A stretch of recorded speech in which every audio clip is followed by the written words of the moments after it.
Yo, what's going on, YouTube? And welcome back to Goal Line Hockey. It's your boy, Kevin Forte, and we are taking a look today at the New York Rangers. So the Rangers in free agency, yeah, they didn't get Kadri, they didn't get Goudreau, they didn't get any of the big names, but they didn't have to.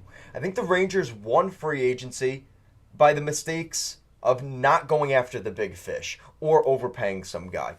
The Rangers are right there. Right? You saw them get to the Eastern Conference Finals here in 2022.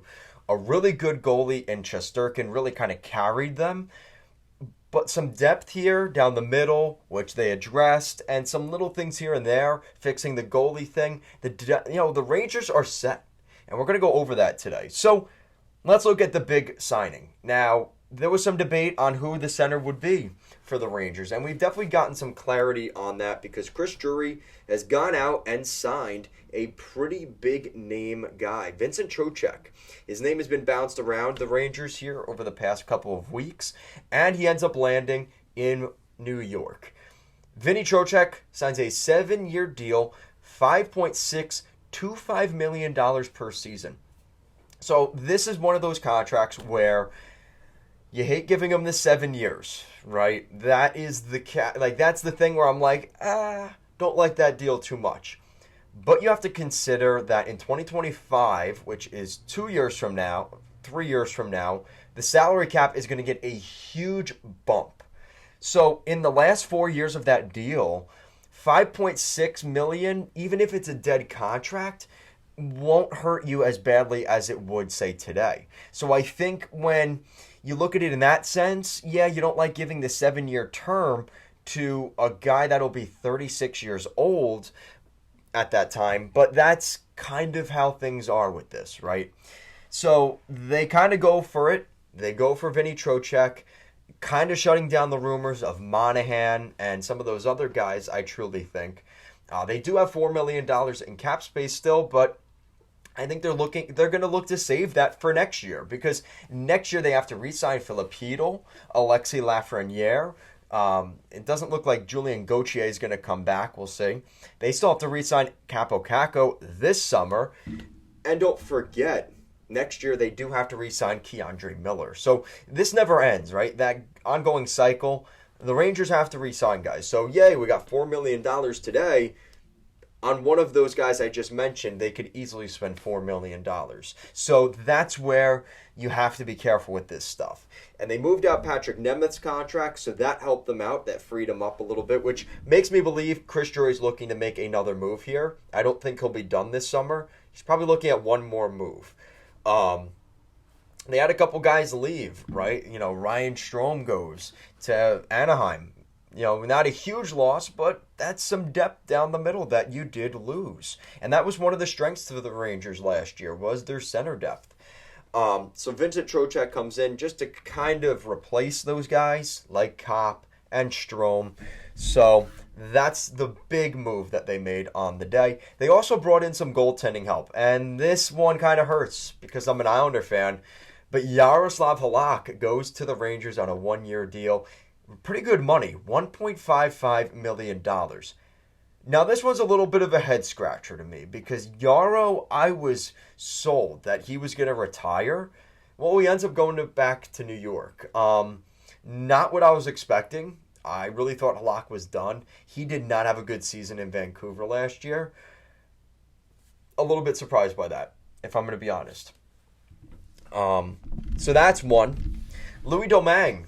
Yeah, we all remember Louis Domingue, spicy pork guy on the Penguins, came in double overtime of the Penguins. Yeah, Louis Domingue is now a Ranger. Kind of crazy how that kind of turns around.